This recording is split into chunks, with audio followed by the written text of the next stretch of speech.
Voilà, très heureux de vous retrouver hier. Vous vous souvenez du premier mot que j'avais cité hier, que Jésus a utilisé pour la première fois lorsqu'il va parler publiquement. Bien sûr, il a dit « heureux » comme tous les bébés, mais à un moment donné, quand il va venir comme prophète dans l'Évangile selon saint Matthieu, le premier mot qui sort de la bouche du Christ, c'est « heureux, bienheureux », les béatitudes. Alors ça, c'est incroyable, c'est le premier mot des psaumes également. Le premier mot du premier psaume, c'est « heureux ». Et en hébreu, c'est « asher », ça veut dire « en avant, marche ». Heureux, marcher, se bouger, se mettre en route, vont ensemble. On a vu hier que cette plénitude de vie à laquelle Dieu nous appelle, c'était la sainteté. Ce n'est pas la teuf perpétuelle. Il y a un philosophe qui s'appelle Philippe Meuret, écrivain, qui parlait de l'homo festivus, l'homme qui festoie, qui était la nouvelle catégorie de ce monde que nous connaissons. Il nous disait également, on a vu également que nous avions en nous des tentations qui étaient là, des combats, mais en même temps des grandes inclinations. On en a parlé tout à l'heure, des grands désirs qui peuvent nous habiter. On est tous faits pour la vie, on est tous faits pour être des vivants. On est fait par un désir profond à la vie. Et donc, vous voyez, quand Dieu nous donne les commandements, tu ne tueras pas, c'est parce que c'est fait pour la vie, ça s'écrit dans ton cœur. Et donc, tu ne tueras pas. Tu es fait pour le bonheur. Alors tu n'auras pas d'idoles et de faux dieux qui te conduiront vers le malheur nécessairement. Tu es fait pour la vérité, donc tu ne feras pas de faux témoignages. Quatrième inclination naturelle, tu es fait pour la conjugalité. Donc tu ne commettras pas d'adultère, tu ne convoiteras pas l'autre, la personne de l'autre. Cinquièmement, tu es fait pour la vie en société, donc tu ne convoiteras pas le bien de l'autre. Fait pour la vie, pour le bonheur, pour la vérité, pour la conjugalité, pour la vie en société.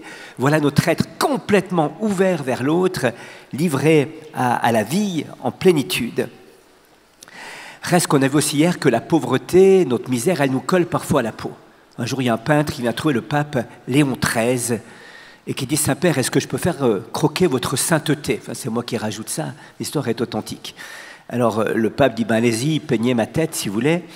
Et alors, le peintre revient un mois plus tard avec le portrait du pape. Manifestement, ce peintre avait beaucoup de bonne volonté et très peu de talent. De sorte que le portrait était moyennement réussi et très peu ressemblant. Et le pape, très charitablement, accueille le portrait en disant « Merci beaucoup, est-ce qu'on pourrait juste rajouter une citation biblique sur le portrait ?» Et alors, le peintre dit « Mais Saint-Père, aux anges, puisque le pape lui demandait quelque chose, dites-moi la phrase que je vais écrire. » Et le pape dit, marquez juste la référence, ceux qui liront comprendront. Alors il dit, mais c'est quoi la référence? Le pape dit, marquez Jean 6, 20. Or Jean 6, 20, c'est une scène intéressante. Jésus renvoie les apôtres, ils sont sur le lac de Tibériade, c'est la grande tempête. Ils voient arriver Jésus qui les rejoint en marchant sur les eaux. Ils paniqués, ils le prennent pour un fantôme. Et Jean 6, 20, c'est Jésus qui dit, n'ayez pas peur, c'est moi. Alors, nous sommes tous appelés à la sainteté. Parfois, ça ne ressemble pas tout de suite toujours, vous voyez. Et donc, on serait tatoué sur le front Jean 6, 20. Pour certains, c'est avant le café le matin, vous voyez. Ils sont en mode zombie. Ils sont là, ils se disent, ouh là là, où est le café? Après le café, il y a le zygomate qui se débloque. Et il y a quelque chose qui se passe, un phénomène physique, biophysique, assez étonnant. Voilà. Donc, Jean 6, 20, c'est parfois qu'on n'est pas tout à fait comme on l'imagine. Et pourtant, c'est là que Dieu nous attend. Dans la Bible, il y a une scène très importante. Le peuple juif sorti d'Égypte se trouve au pied du Sinaï où Moïse a reçu la parole de Dieu, enfin les commandements de Dieu. Et voilà que tout d'un coup, ils se pensent qu'il n'est plus là, qu'il est mort, qu'il y a des problèmes. Enfin, ils font des idoles et tout ça. Et à un moment donné, il y a une tragédie qui arrive, des serpents brûlants, des séraphes en hébreu, qui commencent à les mordre et les faire mourir. C'est la panique totale. Moïse arrive et disent, Moïse, c'est la cata. On est tous en train de se faire zigouiller par les serpents brûlants. Alors Moïse va négocier avec le bon Dieu en disant, Dieu, il y a un problème avec ton peuple. Il dit, c'est pas le mien, c'est le tien, enfin c'est le nôtre, enfin voilà. Et puis ils disent, les serpents brûlants les font mourir. Ah, dit Dieu, question importante. Alors j'ai la solution, j'ai le remède. Ah bon, merci, dit Moïse, il commence à prendre des notes. Fais-toi un serpent brûlant que tu dresseras au milieu du camp. Tu n'as pas très bien compris, Seigneur. Ils ont la phobie des serpents. Donc tu n'as pas une autre solution? Tu n'aurais pas un autre truc un peu plus efficace, d'ailleurs? Et Dieu dit, non, non, c'est bon, tu vas te faire un serpent brûlant. Mais justement, c'est leur problème, le serpent brûlant. Ils en meurent. Alors, dit Dieu, fais-toi un serpent brûlant que tu vas dresser au milieu du camp. Et quiconque regardera vers le serpent brûlant vivra. Alors on se dit, mais pédagogiquement, psychologiquement, c'est pas très habile de la part du Seigneur, voyez-vous, de mettre les gens en face de leur phobie et de leur dire, ton problème c'est ça, donc mets le doigt dans ton problème.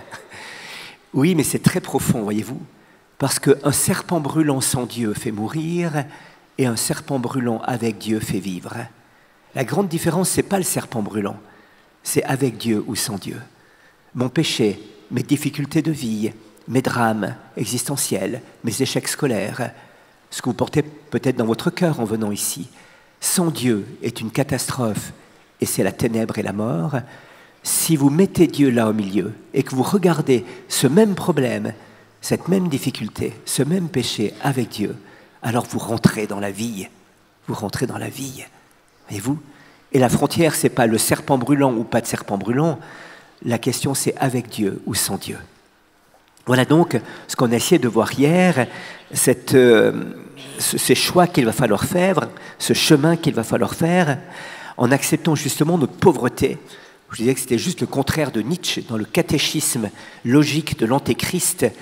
Nietzsche pose la question, enfin, qu'est-ce qui est bon? Tout ce qui exalte en l'homme le sentiment de puissance, la volonté de puissance, la puissance elle-même. Qu'est-ce qui est mauvais? Tout ce qui a sa racine dans la faiblesse. Ben chez nous, ce n'est pas tout à fait ça, voyez-vous. Jean-Paul Ier disait « Le Seigneur aime tellement l'humilité qu'il permet parfois des péchés graves. Pourquoi? Pour que ceux qui ont commis ces péchés restent humbles une fois repentis. On n'a pas envie de se croire des demi-saints ou des demi-anges quand on a commis des fautes graves. » Et le pape François dit « Il y a des gens qui sont tellement gonflés des fois que je suis en train de prier en disant « Seigneur, jette-lui une peau de banane afin qu'il se prenne une belle glissade et qu'il enrage d'être pécheur. Enfin, il pourra te rencontrer. » Et clac, comme ça. Donc, l'expérience de la pauvreté devient le lieu d'une rencontre. Reste qu'il y a un choix qu'il va falloir faire. Il y a une décision qu'il va falloir prendre. Dieu ne rentre pas par effraction dans vos vies. Ce n'est pas un violeur de cœur, ce n'est pas un voleur qui rentre par effraction. Il rentre par la porte que vous voudrez bien ouvrir. Dans la tradition juive, vous savez, avant l'Exode, ils étaient en terre d'esclavage, en terre de servitude en Égypte, et Dieu avait demandé de marquer du sang de l'agneau les embrasures des portes. Alors, l'ange devait passer au-dessous, préserver les familles hébraïques, et voilà. Les Juifs se disent « Attends, l'ange, il savait lire sur les boîtes aux lettres le nom des personnes.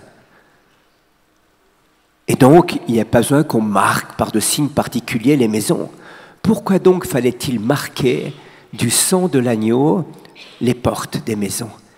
Eh bien, les commentaires rabbiniques nous disent « Le sang sur les linteaux des portes veut dire prière de déranger à n'importe quelle heure du jour et de la nuit.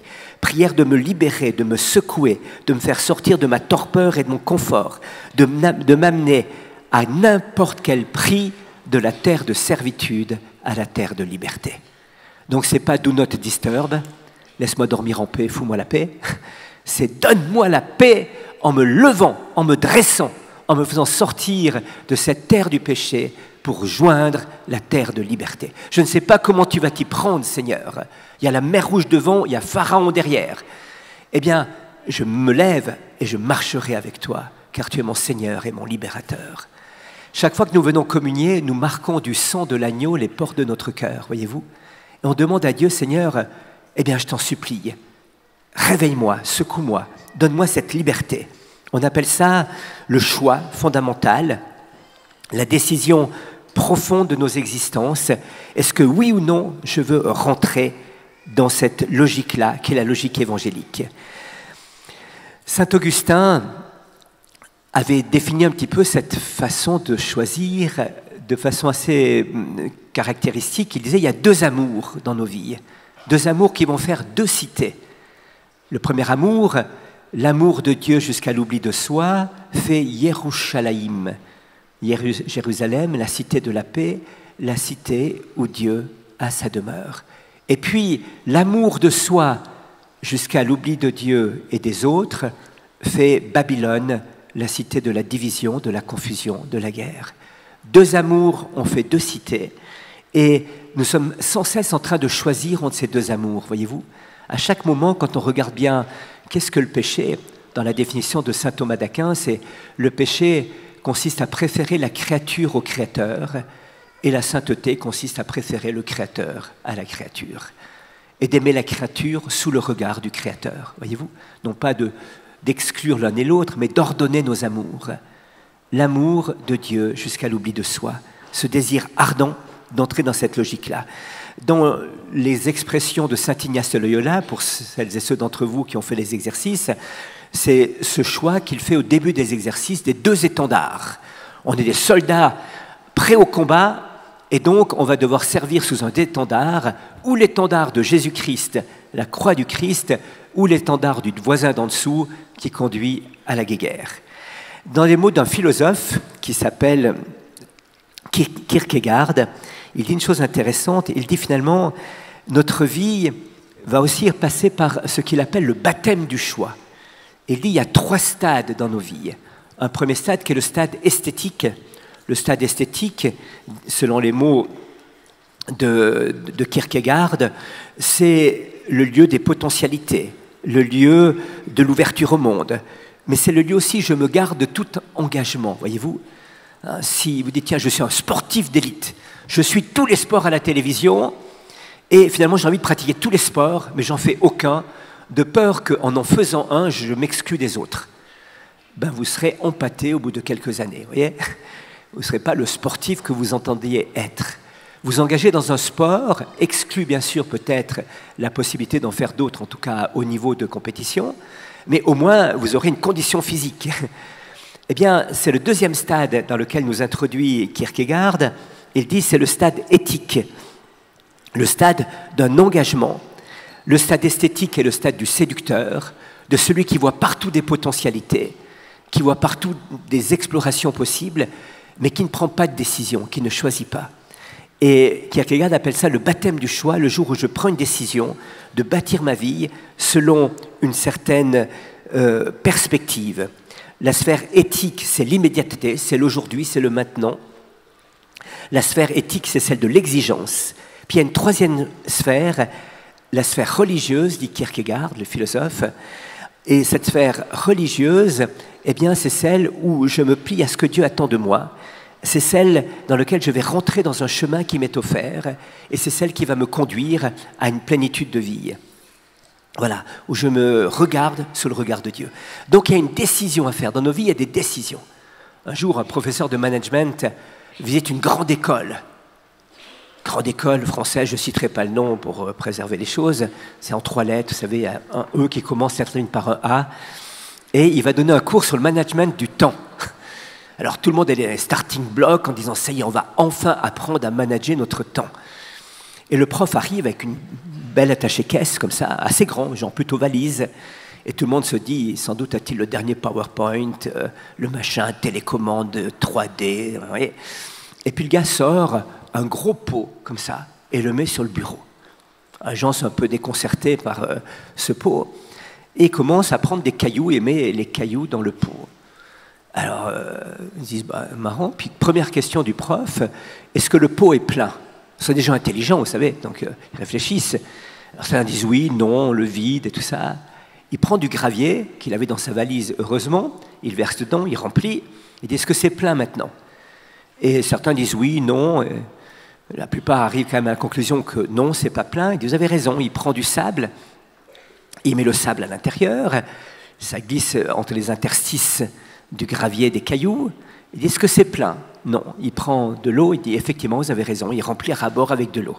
Alors, est-ce que c'est plein cette fois-ci? Alors, les grands intellos disent, oui, mais la nature est pleine de vide. Bon, d'autres disent, mais non, effectivement, on ne peut rien mettre dedans de plus. Quelle est la conclusion que vous tirez, dit le professeur? Et un lève la main, le galet de la classe qui dit « mais c'est que quand notre agenda est plein, on peut toujours ajouter des choses dedans ». Et il dit « vous avez tout faux ». La leçon que j'aimerais que vous tiriez de cette expérience, c'est que si vous ne commencez pas par mettre les gros cailloux dans votre pot, vous ne pourrez plus jamais les mettre après. Si vous commencez par mettre de l'eau, du sable et du gravier, il n'y aura plus de place pour les gros cailloux. Et la vraie question qui se pose, c'est quels sont les gros cailloux de votre existence? Qu'est-ce qui doit avoir la première place dans votre existence, dans vos 24 heures par jour, dans vos 7 jours par semaine, dans vos 30 jours par mois, dans vos 365 jours par année? Qu'est-ce qui va être prioritaire? Qu'est-ce qui va être... Ah, j'ai pas eu le temps de prier aujourd'hui. Ok, c'était du gravier ou un gros caillou, la prière? Qu'est-ce que tu as mis comme gravier ou comme gros caillou en priorité dans ta vie? Ah, j'ai pas eu le temps de faire une retraite cette année. J'ai switché complètement le forum des jeunes. C'est pas pour vous, vous n'êtes pas concernés, puis vous êtes là, donc c'est bien. Et donc, ouais, mais on peut être là, physiquement, sans être là de cœur, vous voyez? Ah, peut-être vous êtes concernés, alors quand même. Quelle est la priorité que vous mettez dans ce forum des jeunes? Rencontrer des potes? Le bar là-bas, j'ai vu, ouais, super. Celui de Parémonial. Ou alors Jésus. Voilà, donc il y a une priorité qu'il faut vivre pour pouvoir expérimenter ce Dieu qui visite librement votre cœur. Donc la décision à prendre. Quels sont les obstacles maintenant? Alors, il y a quelques obstacles. Un obstacle auquel on n'y pense pas beaucoup, c'est un poète, Rabindranath Tagore, qui est des prix Nobel de littérature, un poète de Calcutta d'ailleurs, qui dit cette chose-là. Pendant des milliers d'années, j'ai cherché Dieu. Il m'est arrivé de l'entrevoir, mais sans ne jamais pouvoir le rejoindre. J'avais beau courir, le chercher partout, je ne le trouvais pas. Un jour, j'ai fait les montagnes, les vallées profondes, le fond des mers, les villes, les campagnes. J'ai cherché Dieu partout. Un jour, je parvins devant une porte sur laquelle était écrit « C'est ici que Dieu habite ». Waouh! Pour la première fois de ma vie, je me mis à trembler. Je gravis les marches, je levai la main pour frapper. Quand, en un éclair, je compris. Que se passerait-il si Dieu m'ouvrait la porte? Ce serait la fin peut-être de l'aventure, les voyages, les pèlerinages, la philosophie, la poésie, la nostalgie de mon cœur. Franchir cette porte serait peut-être un suicide. Voyant cela, j'enlevai mes chaussures afin de pouvoir me retirer sans bruit. Arrivé au bas de l'escalier, je pris mes jambes à mon cou, sans jeter un coup d'œil en arrière, en espérant vivement que Dieu n'ait pas ouvert la porte pour me regarder. Et depuis lors, je continue à courir. Je poursuis ma quête. Ce n'est pas trop difficile puisque je sais où Dieu habite. C'est là qu'il ne faut pas que je n'aille pas le chercher. C'est le seul endroit que je dois éviter. Partout ailleurs, je peux le chercher sans danger. Et je trouve intéressant, voyez-vous, parce qu'on cherche Dieu, mais quand on va le rencontrer, mais qu'est-ce qu'il pourrait me demander? Ouh là là là là! Donc je le maintiens à une certaine distance pour surtout pas que je prenne le risque que Dieu me demande quelque chose que j'aimerais pas. Mais Dieu ne vous veut que heureux. C'est le bonheur qu'il vous donne. Faire la volonté de Dieu, c'est rentrer dans le bonheur que Dieu veut pour chacun et chacune d'entre vous. Et il le sait même mieux que vous, ce bonheur. Il le connaît même mieux que vous. Dans un petit sanctuaire en Suisse, il y a une très belle prière. Marie, je te remercie de ne m'avoir pas exaucé. Je te demandais, en fait, mon malheur. On croit toujours que toutes nos prières doivent être exaucées. C'est une petite fille un jour qui avait demandé, discuté à l'école, qu'est-ce que tu demandes comme cadeau à Noël? Et elle a dit, je demande à Jésus une Barbie. Poupée Barbie, vous savez, machin. Voilà. Et alors, pardon. Voilà. Et donc, ses copines ont dit, mais Jésus, il n'existe pas. Tu ne vas pas demander, si, Jésus, il existe et il répond toujours. C'est pas vrai. Donc, ils partent en vacances, arrivés au retour, tout le monde échange sur ce qu'ils ont reçu à Noël et dit, et toi, ta poupée Barbie? Ben non, j'ai pas reçu de poupée Barbie. Ah, t'as vu, Jésus, il n'existe pas, Jésus t'a pas répondu, S'il m'a répondu, il m'a dit, non, tu n'auras pas de Barbie. Ah non, c'était clair, hein, c'était clair, il a répondu. Parce qu'il a le droit de dire non des fois, vous savez. Bien sûr, sa réponse première, c'est oui. Je te veux en vie, je te veux heureux, je te veux dans la liberté de l'enfant de Dieu. Et donc, je dirais non à ce qui va entraver cette vie, cette liberté, ce bonheur. Voilà. Donc, cette quête de Dieu est parfois un peu étonnante et parfois on essaye d'esquiver la rencontre avec Dieu de peur que si on le donne le petit doigt, on le connaît bien, il va tout nous piquer. Et cette peur est une ruse du malin, vous savez. Si on le donne le petit doigt et qu'il prend tout notre cœur, alors on a la vie et la vie en plénitude. Le pape Benoît XVI disait « N'ayez pas peur », citant d'ailleurs Jean-Paul II, le Christ n'enlève rien de ce qui fait la vie belle, grande, généreuse et aventureuse. Il donne tout pour remplir en plénitude les plus grands désirs qui sont les nôtres. Donc, premier obstacle peut-être, cette peur de Dieu, cette crainte de Dieu, cette peur de capituler devant Dieu, de lâcher prise. Deuxième chose, le péché. Vous avez entendu parler de ce truc-là? C'était un jour un prêtre qui demandait au catéchisme à des enfants « Qu'est-ce qu'il faut commencer par faire pour faire une bonne confession ?» Monsieur le curé, il faut commencer par faire des péchés. Ben ça, c'est vrai. Mais ça va habituellement. Ce n'est pas le problème le plus grave pour faire une bonne confession. Après, il y a d'autres étapes comme ça. Voilà. Il y a parfois en nous une certaine ménagerie qui nous habite. Le lion de l'orgueil, de la domination, le coq de la vanité, le chat de la flatterie, le renard de la fourberie, le serpent de l'envie, l'ours de la possessivité, la pie de la critique, le singe de la moquerie, le rhinocéros brutal, le pachyderme insensible, la mule entêtée, l'anguille fuyante, le lièvre peureux, la chèvre qui murmure sans cesse et qui rouspète, le porc étalé dans son plaisir, le chien colérique, les mouches bourdonnantes du souci et le ver rongeur de l'inquiétude. On le voit chez les autres, hein?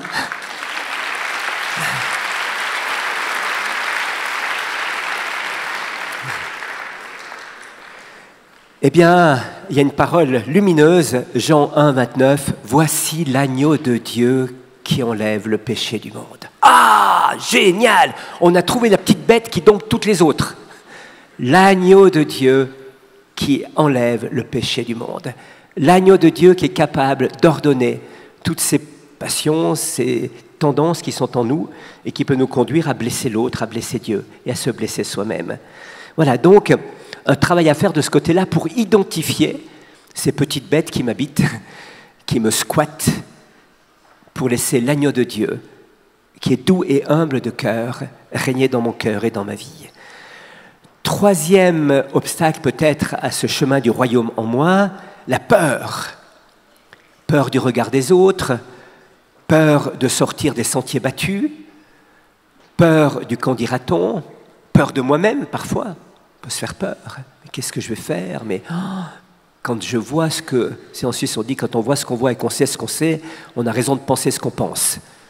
Ça ne veut rien dire, mais enfin, voilà. Mais des fois, quand on voit un petit peu notre tendance intérieure, on se dit « ouï. » Oui, ben, ça fait partie de nous, n'ayez pas peur de ça, n'ayez pas peur. Saint Ignace de Loyola nous dit que la peur est la stratégie par excellence du démon. Il y a des gens qui sont bourrés de peur. C'est Gad Elmaleh, vous savez, fais attention. Moi, je t'ai éduqué avec un principe, fais attention. Alors j'étais là, si tu fais quoi? Je fais attention. Mais à quoi? Je ne sais pas, mais je fais attention. C'est assez paralysant, vous voyez. Et donc, ayons la liberté des enfants de Dieu, ayons la liberté d'avancer, ayons la liberté d'entrer dans cette confiance en Dieu.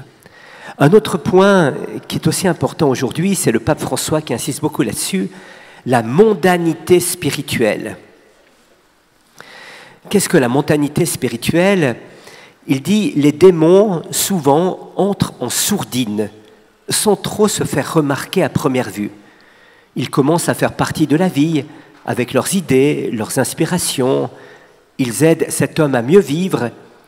Ils entrent dans la vie de l'homme, ils entrent dans son cœur et de l'intérieur.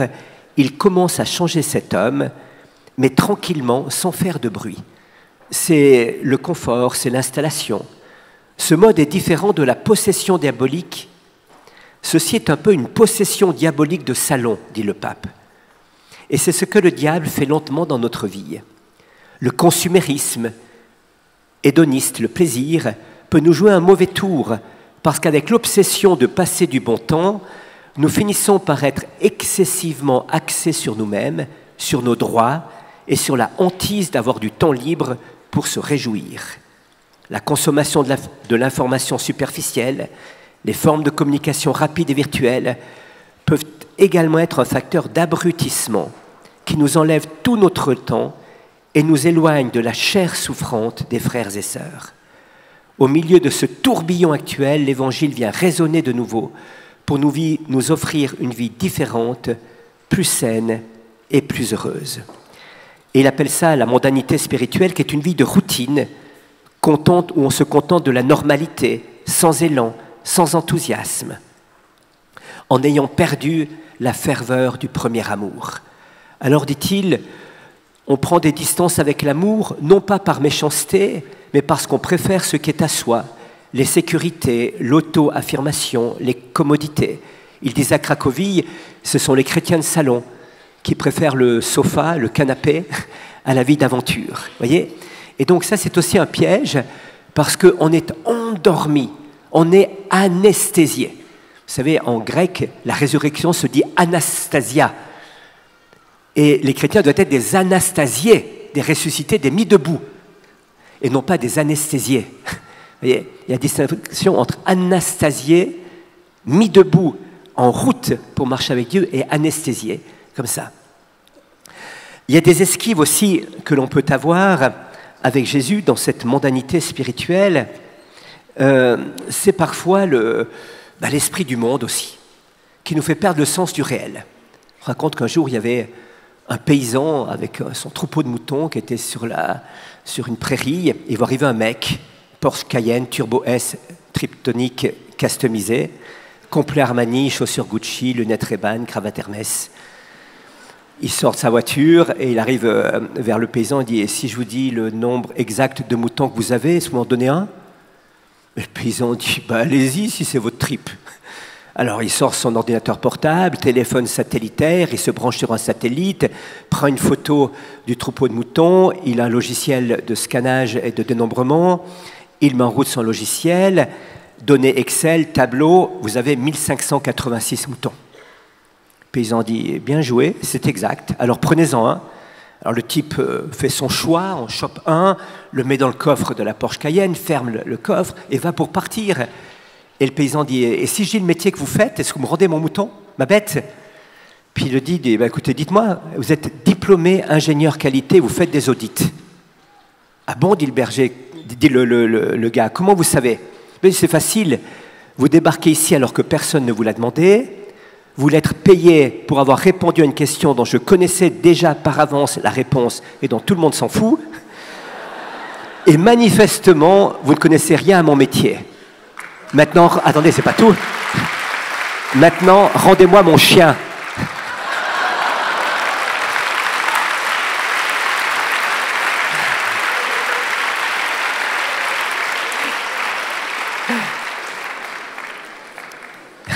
Voilà, donc, des façons de passer à côté du réel de la rencontre avec Dieu, voyez ? Jésus nous dit, le royaume des cieux est comparable à une graine de moutarde. Et le pape Benoît XVI commentait un jour ce passage en disant, la graine de moutarde, bien sûr, c'est la plus petite de toutes les graines. Et il disait, ce qui veut dire la chose suivante, c'est que dans les choses insignifiantes de notre vie, dans ce qui paraît insignifiant dans nos existences, il y a le royaume des cieux qui est en cause. Le philosophe Lévinas disait, la sainteté commence par des choses très simples. C'est la certitude qu'il faut laisser à l'autre en tout la première place, depuis « après toi, je t'en prie » au self le matin, jusqu'à la disposition, à peine possible, mais la sainteté le demande, de mourir pour l'autre.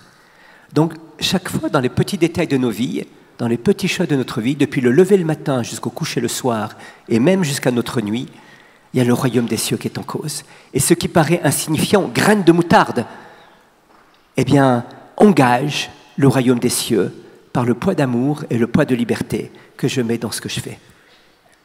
Alors, il peut y avoir aussi des esquives un peu plus subtiles L'une, c'est l'intellectualisme.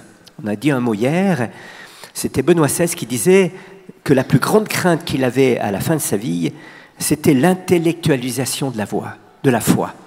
C'est-à-dire, je tiens Dieu à distance de moi-même par ma tête et mes connaissances.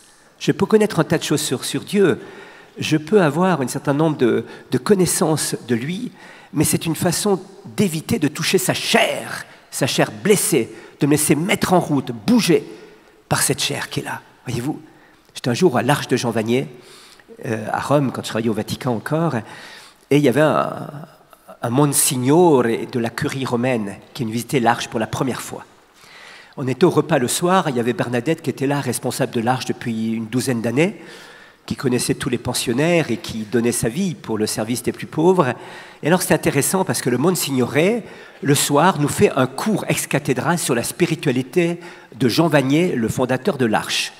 C'était assez constipé comme cours d'ailleurs, et pas très réaliste parce qu'il n'avait jamais touché un pauvre de sa vie, vous voyez, le gars. Et je voyais Bernadette qui fulminait à côté, et qui à un moment donné, j'ai dit là, elle va exploser, la pauvre. Le gars va se ramasser l'assiette sur pleine figure, son col romain, il va le mettre de travers, ça va mal se terminer pour lui. Et elle était plus fine que ce que j'imaginais, enfin ce que moi j'aurais fait d'ailleurs à sa place, plutôt. Elle était fine en elle-même. Et alors elle dit, Monseigneur, Monsignore, voulez-vous que je résume la théologie de Jean Vanier ? Volontiers, mademoiselle. La théologie de Jean Vanier, c'est la théologie du pipi-caca, tu mets les mains dedans et tu reconnais ton frère. Hop là, le col romain fait glou-gloup. Et c'était vrai, elle faisait ça depuis 12 ans, voyez-vous. Elle touchait la chair de nos frères et sœurs blessés. Elle savait que ça voulait dire le handicap quotidien dans ce geste de laver son frère qui vous sourit après avoir été lavé. On n'est plus dans les théories intellectualistes qui nous fait éviter la chair, mais on est dans la rencontre de la chair qui nous permet d'avoir une intelligence du mystère du Christ et de l'amour, ce qui est très différent. Deuxième dérive, l'émotionnalisme. Je reste dans le ressenti, dans l'émotion. Il est normal que l'on ressente, merci Seigneur de leur donner du ressenti et de l'émotion. Vous allez en vivre ici sans doute, des fortes. C'est à travers ça aussi que Dieu vient briser des carapaces du cœur et qui vient rejoindre notre âme profonde. Mais fondamentalement, Dieu, on le rejoint par la foi, l'espérance et la charité. C'est-à-dire les vertus théologales qui, par définition, ne sont pas sensibles. Et donc, parfois, on préfère nos émotions. Je préfère sentir ce que je ressens à la quête perpétuelle de nouvelles émotions sans jamais creuser et rentrer dans l'acte de foi, l'acte d'espérance et l'acte de charité, qui, quelque part, peut parfois contredire mon émotion. J'ai l'impression que Dieu est à 10 000 kilomètres de chez moi, or la foi me dit « je suis avec toi tous les jours jusqu'à la fin des temps ». Il y a des fois, je peux le ressentir très très fort, et en fait, je ressens plutôt l'amour du copain à côté que le bon Dieu lui-même. Vous voyez ? Et donc, il y a tout un travail de discernement à faire de ce côté-là. Par un exemple très simple, si je ferme les yeux maintenant, je dis tiens, je suis tout seul dans cette tente, dans cette cantine, c'est génial, je peux faire ce que je veux maintenant, je vais me reposer un petit peu. Ah mince, vous êtes de nouveau là. Ah mince, vous n'êtes plus là. Ah, vous êtes de nouveau là, plus là, ah là. Et c'est pas ma perception subjective qui va déterminer votre présence objective. Et donc, de la même manière, pour la foi, c'est ça. Il y a parfois un formalisme qui peut être là. Si je respecte toutes les formes, si j'ai les mains à 45 degrés, le pouce droit sur le pouce gauche, alors à ce moment-là, je dois plaire à Dieu. Si j'ai telle posture, dans telle disposition, si je suis vraiment dans ce qu'il y a de plus formel possible, alors là, vraiment, Dieu doit être vraiment content. Mais le Dieu de Jésus-Christ, c'est celui qui rejoint Marie-Madeleine, qui se laisse baiser les pieds par elle, par une prostituée. Enfin, ça ne se fait pas quand même, c'est des trucs... C'est celui qui va se mettre à genoux par terre, à gratter le sol devant la femme pécheresse qu'on va rejeter. C'est celui qui va sentir l'odeur puante de Lazare qui sort du tombeau. Enfin, vous voyez, c'est un Dieu qui vient dans la réalité des hommes, dans la chair des hommes. Il est le sacrement premier qui est reconnu comme le fils du charpentier de Nazareth. Et plus on se rapproche de ce modèle-là, plus on se rapproche de la façon avec laquelle Dieu demeurera au milieu de nous.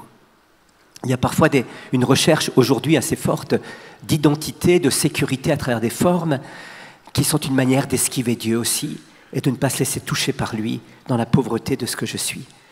Et puis, il y a une dernière démarche, une sorte de spiritualisme de sublimation par des principes, des théories où je passe à côté du réel. Je vous cite un petit exemple pour comprendre ça. C'est un jour Saint Vincent de Paul qui voit une religieuse en train de balayer un couloir. Très inspirée sans doute. Et Vincent de Paul dit « Ma sœur, vous faites ça pour la gloire de Dieu ?» Alors la sœur, découverte dans les pensées secrètes de son cœur, lève les yeux au ciel, décolle de 3 cm du sol, quasiment en extase, met les mains d'un côté et la tête de l'autre, comme dans les statues de la Vierge Marie, et se dit « Oh oui, mon père !» Et Vincent de Paul lui dit « Ça se voit, ma sœur. Parce que si vous faisiez ça pour que le couloir soit propre, vous y prendriez tout autrement. » Vous voyez, il y a des choses qu'on croit faire pour la gloire de Dieu, mais pour nettoyer le couloir pour la gloire de Dieu, il faut maîtriser la technique de surface d'abord. Ce qu'il faut dire qu'il faut savoir comment balayer un couloir, non pas dans le sens contraire du vent, ce qui n'est pas très utile, de savoir comment tenir un balai. Ça, c'est le réalisme spirituel du chrétien, voyez-vous, d'incarner les choses et de les vivre correctement. Donc il peut y avoir parfois un formalisme comme ça, une histoire authentique durant la Deuxième Guerre mondiale. Des moines étaient à l'office liturgique, prier vêpres. Les sirènes se mettent à hurler et tout d'un coup on entend autour du monastère « boum, boum !» des bombes qui tombent.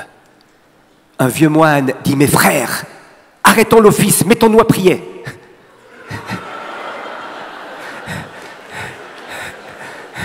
Authentique, authentique. Vous voyez ce que je veux dire? Voilà. Et parfois aussi dans nos dévotions, un jour, une dame vient trouver Bernadette de Lourdes et dit « Ma sœur, pouvez-vous demander à Marie telle grâce ?» Et Bernadette dit « Mais écoutez, je vais prier tout de suite pour vous. » Il y avait une statue de Saint-Joseph, elle se met à genoux devant la statue de Saint-Joseph, et la dame dit « Pas Joseph, j'ai dit Marie !» Et Bernadette dit « Chut, ne dites rien, au ciel on s'entend très bien. » Voilà, donc des manières de résister Dieu, mais peut-être que la manière la plus subtile, à un moment donné, n'est plus tellement de choisir entre le bien et le mal. On a compris que Dieu n'aime pas trop le mal en soi. Ça va?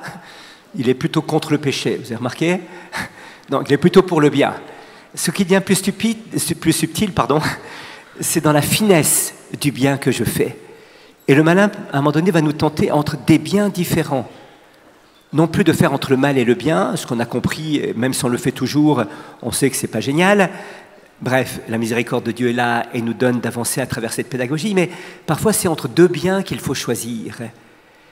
Et la clé nous est donnée par les Actes des Apôtres, où il nous est dit que Saint Pierre passait toujours en faisant... Saint Pierre parle de Jésus en disant il est celui qui passait toujours en faisant le bien. Non pas du bien, mais le bien. Ce que le Père voulait qu'il fasse. Il n'a pas guéri tous les lépreux qu'il a rencontrés. Il n'a pas d'abord été vers Lazare qui était malade et il est venu par la suite vers lui, alors qu'il était déjà mort. Il n'a pas ressuscité tous les morts qu'il a croisés. Il n'a pas guéri tous les paralytiques qu'il a vus. Il a fait ce que son Père lui demandait de faire. Non pas du bien, il y en a tellement à faire dans le monde, tellement. Mais le bien, ce que le Père veut que je fasse. Et je deviens l'instrument du Père. Voyez-vous, c'est la différence entre les œuvres pour Dieu, qui sont gigantesques dans un monde en besoin, et l'œuvre de Dieu, où je deviens l'instrument du bon Dieu pour faire ce qu'il en est. Dit autrement, une chose est de jouer du violon pour Dieu, l'autre chose est de devenir le violon du bon Dieu qui joue à sa place. Et là, quelqu'un disait un jour, si tu veux faire rire le bon Dieu, parle-lui de tes projets. Si tu veux rire, laisse Dieu te parler à lui, à toi, de ses projets à lui. Il paraît que le rire n'est pas toujours le même. On raconte qu'un jour, il y avait un magnifique chêne devant une église tricentenaire. Et on a dû le couper parce qu'il mettait en péril un peu l'espace. Et donc le chêne reposait par terre. Et Dieu vient le trouver et dit « Bonjour, ô beau chêne !» Il dit « Je suis reconnu, je suis beau. » Merci, c'est vrai. Et Dieu dit « J'aimerais bien me servir de toi, est-ce que tu aurais une proposition ?» Et le chêne dit, ah, puisque tu me poses la question, ça fait très longtemps que j'y pense, depuis 300 ans. Je pourrais être l'autel de l'église, tu vois, un bel autel solide sur lequel le prêtre puisse s'appuyer, célébrer la messe. Ce serait extraordinaire et tu viendrais, Seigneur, sur moi, réaliser ta présence réelle. Ce serait beau, Seigneur. Et Dieu dit, ouais. Alors peut-être qu'il dit, mais peut-être je suis trop ambitieux. Alors il dit, on pourrait faire, moi, des bancs d'église, mais des bancs confortables, de sorte que même si l'homélie dure 12 minutes 37, eh bien, les gens n'ont pas là, oh là là, on a mal au dos, c'est pas possible. Donc, il dit, voilà, ben, tu pourrais, un beau banc bien confortable, aérodynamique et tout. Alors tu dis, ouais, bonne idée. Alors, il diminue un petit peu ses ambitions en disant, peut-être qu'on pourrait faire, moi, la porte de l'église. Tu as vu cette porte, elle est toute pourrie, elle laisse passer la lumière, le vent, enfin, on pourrait faire une porte, mais bien hermétique, comme ça, qui isole également le bruit extérieur. Comme ça, il y aurait l'espace sacré du sanctuaire, silencieux, et le monde extérieur serait exclu de l'intérieur de l'espace sacré. Et Dieu dit, ouais. Alors le chêne, à court d'idées et devant la déception apparente du bon Dieu, dit, mais peut-être que tu as une idée, Seigneur. Et dit, ah, puisque tu me poses la question, j'en ai une. Ouais, écoute, j'ai vu le monde à l'extérieur, justement, moi. Et j'ai vu que le monde à l'extérieur, ben, il y a deux problèmes. Il est un petit peu enténébré, il fait assez nuit, et il fait très froid. Il manque d'amour. Il manque de lumière de vérité. Il manque d'amour de charité. Alors, j'ai une proposition à te faire. On te coupe en petits morceaux. On fait de toi du bois de feu. On te boute le feu. Et comme ça, tu peux éclairer le monde et réchauffer le monde. L'histoire ne raconte pas quelle fut la réponse du chêne. C'est donc cette disponibilité entre les mains de Dieu que Dieu attend de nous, voyez-vous. Est-ce que j'accepte de rentrer dans l'œuvre de Dieu et non pas l'œuvre pour Dieu? On peut avoir une imagination extrêmement fertile pour les œuvres de Dieu. L'imagination de Dieu est encore bien plus grande et bien plus profonde pour l'œuvre de Dieu qu'il veut réaliser dans nos existences. Et quand on capitule et qu'on dit « Seigneur, je suis ce chêne, fais de moi ce qu'il te plaira. Quoi que tu fasses de moi, je te remercie. Je suis prêt à tout, j'accepte tout. Pourvu que ta volonté se fasse en moi et en toutes tes créatures, je ne désire rien d'autre, mon Dieu. » C'est la prière de Charles de Foucault, pour celles et ceux qui l'ont reconnu. Alors là, on rentre dans le bonheur d'être l'instrument du bon Dieu pour que son œuvre et son règne viennent dans les cœurs et dans le monde. Et ça va chercher très loin, cette finesse-là. Voilà.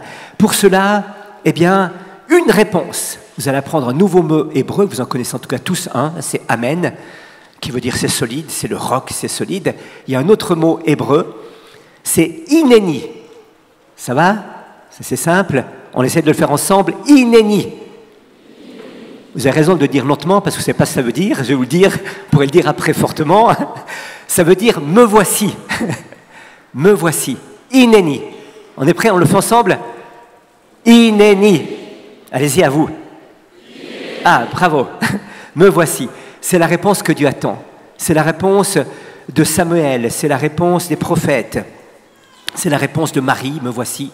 C'est la réponse que l'on dit au mariage, me voici, que l'on dit dans la consécration religieuse, me voici, que l'on dit au sacerdoce, me voici. Je suis là devant toi, Seigneur. Et Emmanuel Levinas, le philosophe, disait, quand je dis me voici, je dis une chose extrêmement importante. Je ne dis pas je voici. Je dis me voici. Vous voyez la différence grammaticalement? C'est pas je, moi, je. C'est me dans le sens qu'il y a un sujet qui m'interpelle. Le me est relatif à un sujet qui m'a interpellé. Et le voici est une réponse à ce quelqu'un qui me fait face et qui me dit « Est-ce que tu veux bien ?» Pas toujours évident, hein? Quand Dieu s'approche d'Isaïe, il dit « Il y a un problème dans mon peuple, tu sais, ça va plus, il n'y a plus personne. » Ah, dit Isaïe, t'as raison, il y a vraiment un problème, il faudrait que tu envoies quelqu'un, hein? Ouais, j'ai cherché partout, je sais pas. C'est un vrai problème, ça. Où trouver quelqu'un? Puis Dieu dit, vraiment, c'est une grande question pour moi. Peut-être toi. Ah non, moi, c'est pas possible. Moi, je peux pas. Moi, j'ai un problème de langage. C'est pas possible. Ah bah, dit Dieu, si c'est que ça, on peut corriger le problème. Alors après, il dit, bon, bah d'accord, on y va. Vous voyez? Mais aussi, ça, c'est génial. Il y a plein de personnes qui pourraient dire, me voici. Et puis le voisin, alors là, il est génial. Mais alors lui, mais elle, mais je te dis, ouh là là là là, si le bon Dieu se sert, ouh, ça va bien. Et puis toi, non, lui voici, l'autre voici. Non, non, me voici. Ni je voici, ni l'autre voici, ni lui voici, mais me voici, Seigneur. Chacune, chacun, pour chacune, chacun de Dieu a un plan d'amour sur vous. Et il vous demande de répondre, me voici.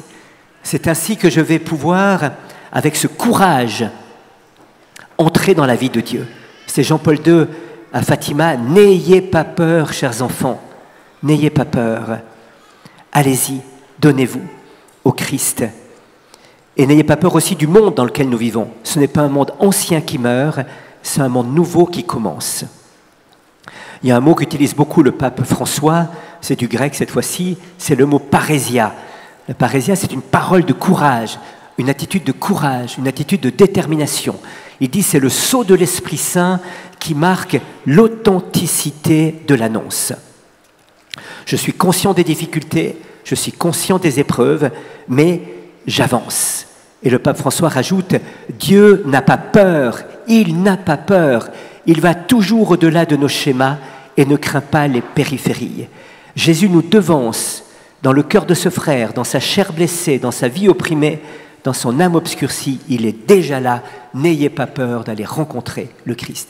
L'audace me fait sortir de moi, une extase d'abord dans l'émerveillement de l'amour de Dieu et un exode vers les plaies de mes frères et sœurs. Voilà. Et dit, il faut vraiment aider Dieu à vivre cela en nous. Et le pape, sa petite pointe d'humour, il faut certes ouvrir la porte du cœur à Jésus-Christ, car il frappe et il appelle.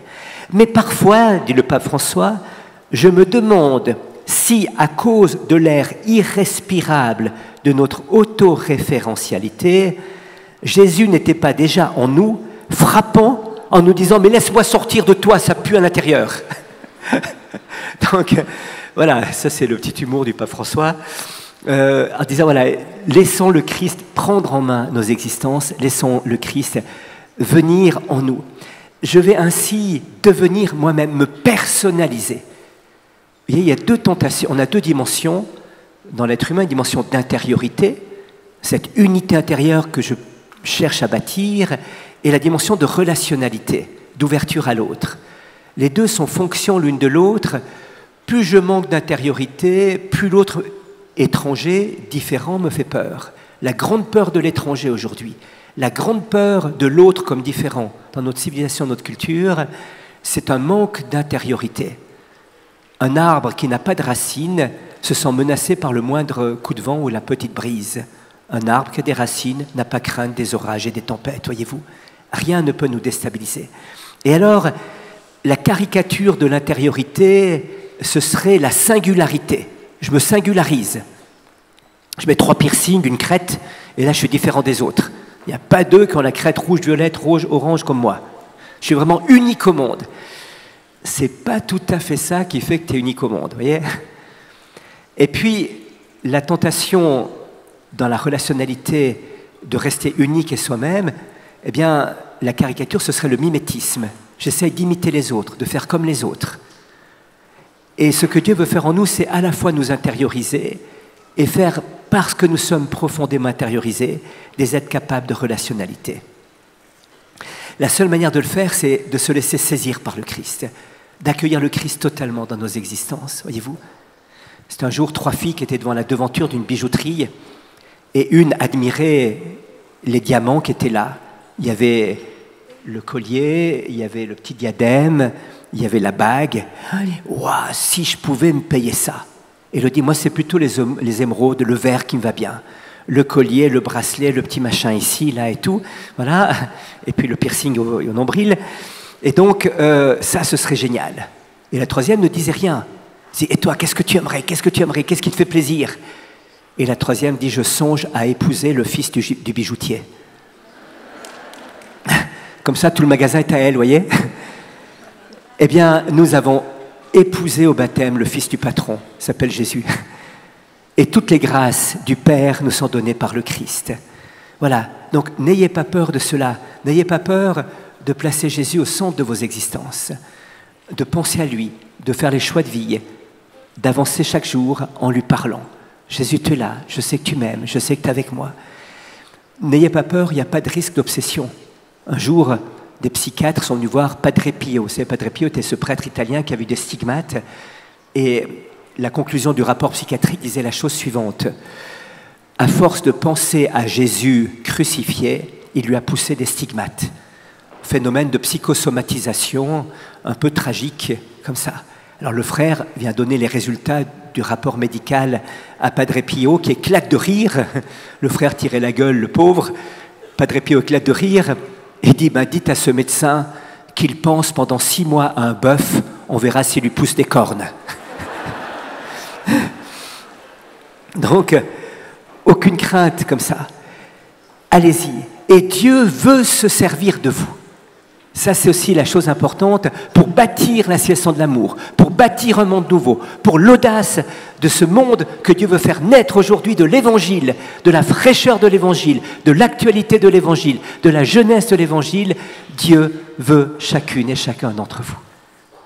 Un jour, une histoire authentique aussi, un jeune prêtre en Amérique latine, le père Pedro, avait reçu une paroisse de son évêque, et la paroisse avait un prêtre qui avait quitté le sacerdoce quelque temps auparavant, qui avait laissé la paroisse en friche. Matériellement, elle était catastrophique, l'église était délabrée, la paroisse était déchirée et divisée. Bref, le jeune prêtre arrive là-bas, se met à prier et puis prend des initiatives.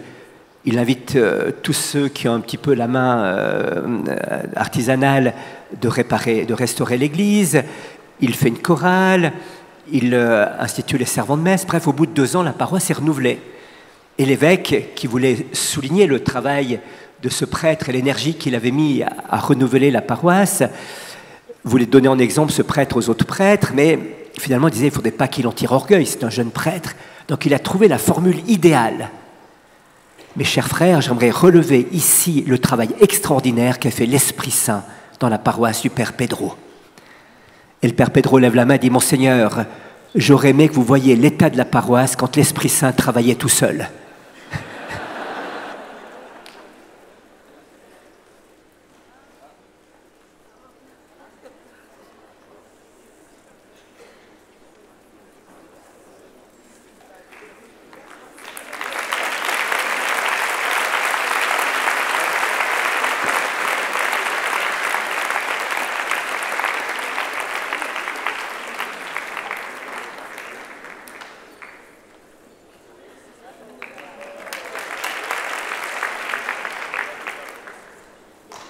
Voilà, c'est bon. Donc, dernière parole avec l'air de l'Esprit Saint. Voilà. Eh bien, Dieu veut se servir de nous. C'est bien l'Esprit Saint qui nous inspire, c'est bien l'Esprit Saint qui nous habite. C'est bien lui la cause première, mais nous sommes cause seconde. De la même manière qu'il faut une source vive pour que l'eau du robinet puisse être buvable et agréable à boire. Si vous n'ouvrez pas le robinet avec la meilleure source possible, vous n'aurez rien. Mais vous savez, le plus beau robinet du monde, s'il n'y a pas de source derrière, vous n'aurez rien aussi. Et donc il faut et la source et le robinet pour irriguer ce monde des lumières de l'Esprit Saint et de la grâce de Dieu. Alors voilà, demandons cette force, frères et sœurs. Nous sommes appelés à bâtir une civilisation de l'amour, à bâtir un monde nouveau, à ce que le règne de Dieu, qui est déjà là au milieu de nous, puisse éclater justice, paix et joie dans l'Esprit Saint. Qu'il puisse rayonner en charité fraternelle, qu'on nous reconnaisse comme des enfants du Père. C'est un jour en Amérique latine aussi, petit garçon devant une devanterie, tout pauvre, en haillons, qui voit des magnifiques habits pour enfants. Et une dame arrive et dit « Mon petit, tu aimerais des habits ?» L'enfant panique, il dit « N'aie pas peur, je vais t'offrir des habits pour toi. » Alors, elle rentre à l'intérieur, elle dit « Qu'est-ce qui te ferait plaisir ?» Le gars panique, il ne sait pas ce qui va se passer. Il montre un pantalon, elle lui achète le pantalon, une chemise, un deuxième pantalon, 2, 3 habits. Et l'enfant dit « Madame, vous êtes le bon Dieu. » Elle dit « Non, mais je le connais bien car c'est mon père. » Ah, je savais qu'il y avait un lien de parenté entre vous. Il y a un lien de parenté entre nous. La bonté infinie du Père doit passer par notre bienveillance les uns à l'égard des autres. Les chrétiens, Tertullien, un père de l'Église, reprenant une erreur que faisaient les accusateurs des chrétiens, ils les appelaient pas Christianus, mais Christianus.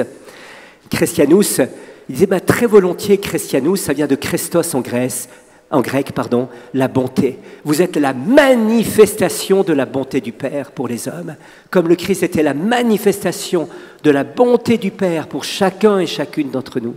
Nous sommes appelés, nous, disciples du Christ, de ne pas faire partie du clan de Jésus. C'est pas ça, on n'est pas un clan isolé, on est les bons cathos entre nous, les BCBG, non.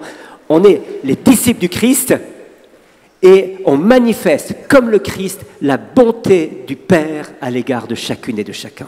Voilà ce que j'aimerais vous dire et vous terminer avec une prière que j'aime beaucoup. C'est un père Louis-Joseph Lebré, un dominicain qui est mort en 1966, qui a été très engagé dans les actions sociales, dans la pensée sociale de l'Église.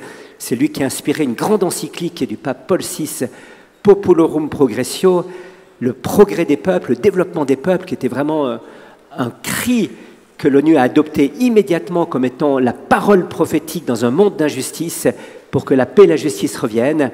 Le Père Lebré faisait cette prière « Ô Dieu, envoie-nous des fous qui s'engagent à fond, qui oublient, qui aiment autrement qu'en parole, qui se donnent pour de vrais et jusqu'au bout. Il nous faut des fous, des déraisonnables, des passionnés, capables de sauter dans l'insécurité, l'inconnu toujours plus béant de la pauvreté. Il nous faut des fous du présent, épris de vie simple, amants de la paix, purs de compromission, décidés à ne jamais trahir, méprisant leur propre vie, capables d'accepter n'importe quelle tâche, de partir n'importe où, libres et obéissants, spontanés et tenaces, doux et forts à la fois. Ô Dieu, envoie-nous des fous, car la folie de l'Évangile est sagesse de Dieu. Amen.